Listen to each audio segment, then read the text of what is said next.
It was a valiant effort, I'll give them that. But this pair's high-speed seaside getaway didn't stand much of a chance, not once their powerboat stuffed with cocaine was spotted by British authorities off the coast of England. Still, they gave it their best shot, even jumping overboard. The mob reporter here with a quick hit look at a doomed importation attempt by a British man and his Dutch co-conspirator, who were close, so close to a huge payday.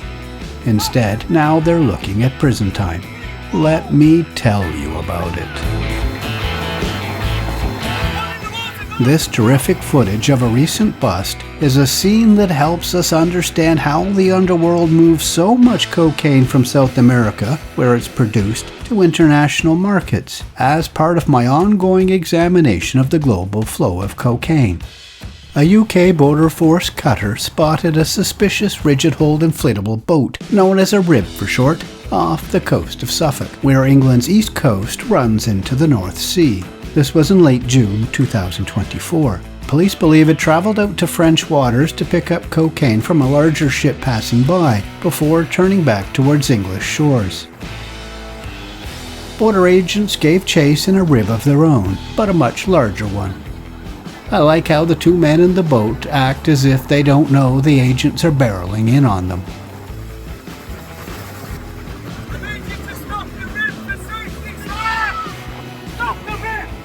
Stop the rib now! You've been warned several times!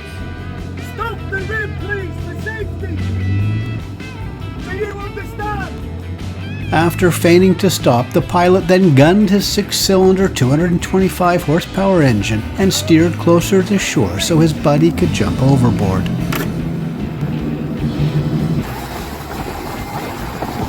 One in the water, Mark and Bluff! He got so close to shore, though, that he soon ran his boat aground.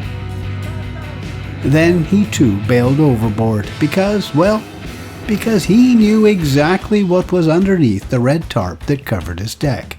350 kilos of cocaine tightly wrapped in waterproof bales.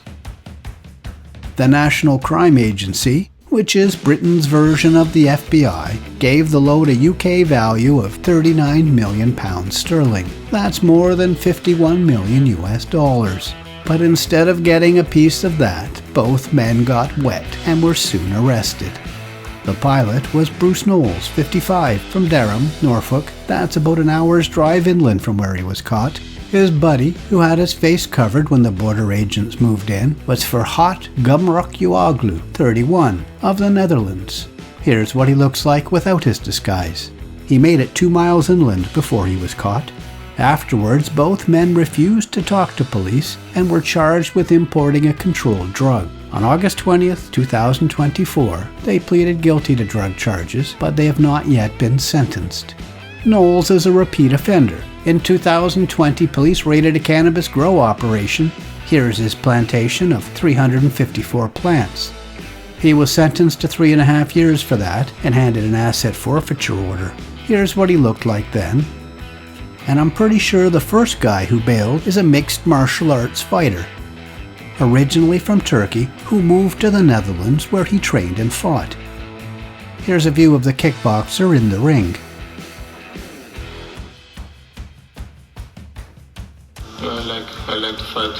And here he is in an interview before a fight in Estonia. Explosive fighters, like yourself.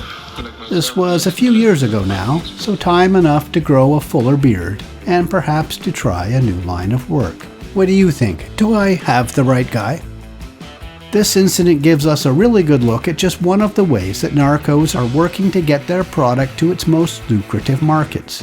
There are so many ways, and many that we don't yet know of. Usually I show you seized coke that arrived at seaports in multi-ton loads hidden among legitimate cargo, but sometimes it's a very small amount hidden in the luggage of a traveler. And sometimes it's somewhere in between, like this time. Please tap the thanks button to send me a tip, and give this video a like and a comment to juice the algorithms. Please, that helps me a lot.